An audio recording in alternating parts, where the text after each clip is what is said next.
Hey guys, Nick Espinoza, your chief security fanatic here, and today we're actually talking about Google, Facebook, YouTube, etc. And if you are an executive at one of these companies, you could be facing jail time in the near future, and here's why. And this is really interesting. I've got some notes on this actually. So we're going to Australia for this. Now, on the heels of the New Zealand shooting, the Australian Prime Minister Scott Morrison and their Attorney General Christian Porter met with the major social media platforms, Facebook, Twitter, Google, etc., and they left that meeting rather unimpressed. Now, the whole point of this meeting was to talk about how they could ban or how Google, Facebook, etc.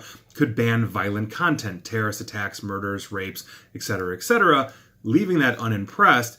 Their prime minister basically decided to introduce a bill, and he's going to this week, to Australia's parliament that basically would cover quote-unquote abhorrent violent material, and I've got notes here, such as videos that show terrorist attacks, murders, rapes, etc. Now, the Australian government will seek to put two new sets of offenses into their criminal code.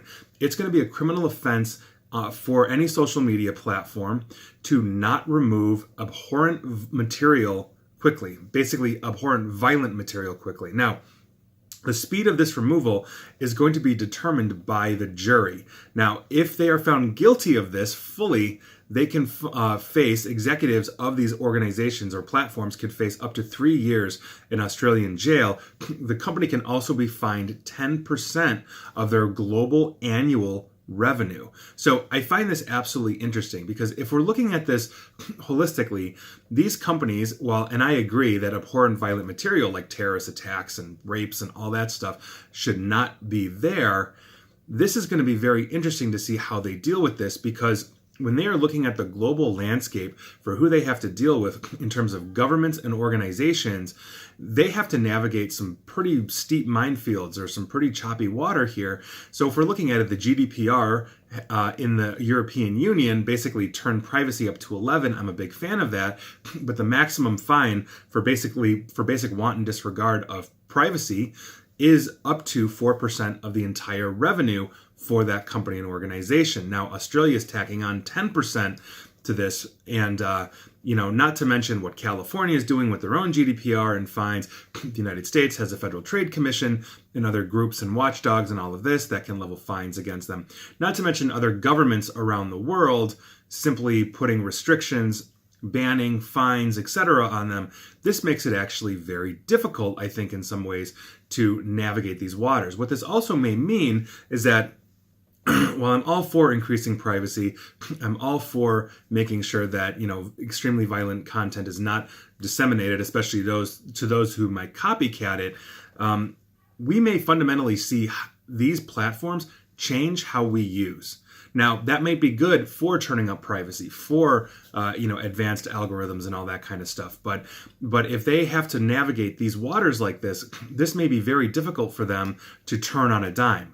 So, for example, what happens if somebody posts an absolutely abhorrent video and nobody catches it for 2 weeks? It passes through the AI censor, nobody reports the video to ban it or anything like that, and then a couple of weeks later, it is found, caught, and discovered. What is the intent on, let's say, Facebook's side for posting that? No, none of their executives say, yeah, let's keep this content up. And so how is this determined by a jury? What is the set of criteria for this? And I think, if anything, this underscores the need to have a global system for this, because if I'm running a major multi-billion-dollar social media platform, I want to ensure my people's privacy, my users' privacy.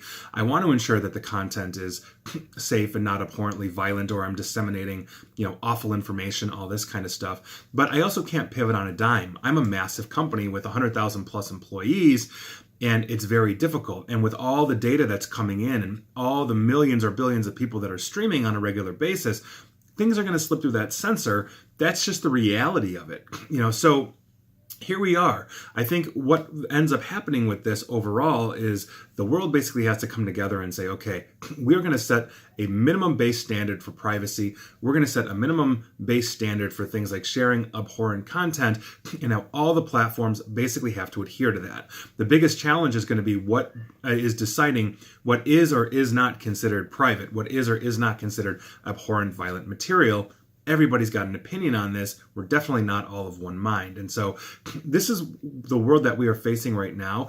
And I think we're going to see in the next couple of years some very interesting changes and shifts in how people are doing business online, specifically these large platforms, how we're interacting, how they're sharing our data, because they want to look at this, and between two governments alone, they could lose 14% of their revenue annually purely for missing things or for disregard. And while I think in some ways that's an absolute good thing, let's keep them in line.